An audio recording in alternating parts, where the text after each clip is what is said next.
مولانا عبدالغفور حیدری صرف ایک نام نہیں بلکہ پاکستان کی سیاسی و دینی تاریخ کا ایک تابندہ باب ہیں۔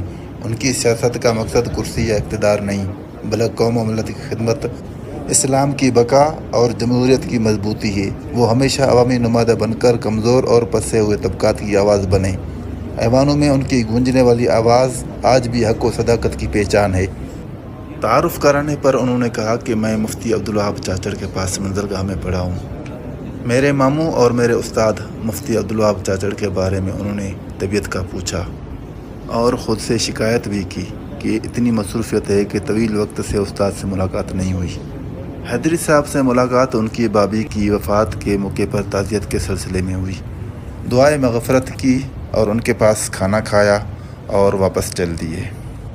دعا ہے کہ مولانا عبدالغفور حیدری صاحب کی اللہ پاک قدم بقدم حفاظت فرمائے اور اس پرفتن دور میں اللہ پاک ان کو دین اور حق پر ثابت قدم رہنے کی توفیق عطا فرمائے۔